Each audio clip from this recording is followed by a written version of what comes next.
પ્રભુ ઈસુ ખ્રિસ્તના મધુર નામમાં આપ સૌને પ્રેમી સલામ. આજનો દિવસ આપણને પ્રભુએ આપ્યો છે અને આ દિવસમાં પણ આપણે ખૂબ જ આનંદ કરીએ.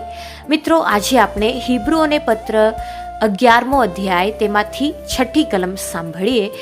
વચન એમ કહે છે, પણ વિશ્વાસ વગર દેવને પ્રસન્ન કરવો એ બનતું નથી. મિત્રો, જ્યારે તમે પ્રભુ ઈસુ પર વિશ્વાસ રાખીને કોઈ ચમત્કાર થવા માટે તમે માગો છો કે કોઈ વિષય પર તમે પ્રાર્થના કરો છો, તો પ્રભુ ઈસુ ચોક્કસ એમ જ કહેશે કે તારો વિશ્વાસ તને ઉદ્ધાર આપ્યો છે, તારો વિશ્વાસ તને ચમત્કાર દેખાડ્યો છે. ખરેખર તે તેના બળ પર નહીં, પણ તે તમારા વિશ્વાસ પર ગર્વ કરે છે. પણ અહીં વચન જે કહે છે તેના પર તમે ધ્યાન આપો. જો તમારા વિશ્વાસને જોઈને પ્રભુ ઈસુ પ્રસન્ન થાય છે, પણ જો તમે વિશ્વાસ વગર કંઈ પણ માગો તો શું તે પ્રસન્ન થશે? ખરેખર નહીં. અને વિશ્વાસ દ્વારા તમે જે કંઈ માગો તે તમને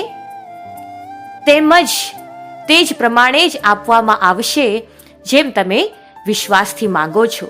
અને આ વચન સાચું છે કે તમારા વિશ્વાસથી તમને બધું મળી જશે. તો આ પણ વિચારી જુઓ કે તમે વિશ્વાસ વગર માગો કે સંદેહ રાખીને માગો તો તમને મળશે? બિલકુલ નહીં. તો મિત્રો, આ વચન તમારા માટે છે કે તમે પ્રભુ ઈસુ પર દરેક ક્ષણમાં અને દરેક સંજોગમાં વિશ્વાસ રાખો. અને આગળ વચન એમ કહે છે, કેમ કે દેવની પાસે જે કોઈ આવે તેણે તે છે. હા, આ વાત પર તમે વિશ્વાસ રાખો. તમે જેના પર વિશ્વાસ રાખો છો તે તમારા વિશ્વાસને ક્યારેય વ્યર્થ જવા દેતા નથી. તમે જેના પર વિશ્વાસ રાખો છો તે જીવંત ઈશ્વર છે, તે મહાન છે, તે તમારા માટે બધું જ કરી શકે છે. જે તમારી પ્રાર્થનાઓ સાંભળનાર છે, તમારી પ્રાર્થનાઓ પ્રમાણે તે તમારા જીવનમાં બધું કરી શકે છે. તો આ વાતને તમે યાદ રાખો. અને મિત્રો, તે ખરેખર જીવંત ઈશ્વર છે.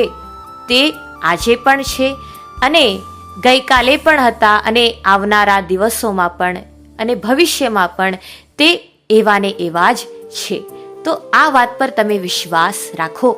અને જેઓ ખંતથી તેને શોધે છે તેઓને તે ફળ આપે છે, એવો વિશ્વાસ કરવો જોઈએ. ખરેખર તમારો વિશ્વાસ વ્યર્થ જશે નહીં. તમે ખંતથી જ્યારે પ્રભુ ઈસુને પુકારશો, જ્યારે તમે પ્રાર્થના કરશો, ત્યારે તે તમારા વિશ્વાસ પ્રમાણે તમને ફળ આપશે. તમારા માગ્યા મુજબ તે તમારા જીવનમાં કાર્ય કરશે.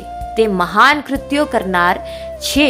તે તમારા વિશ્વાસને હજી પણ સ્થિર કરનાર છે. એટલા માટે તમે પ્રભુ ઈસુ પર વિશ્વાસ રાખો. તે તમારા માટે સારું છે અને આનંદદાયક છે. આ વચન પ્રમાણે પ્રભુ તમને આશીર્વાદ આપો.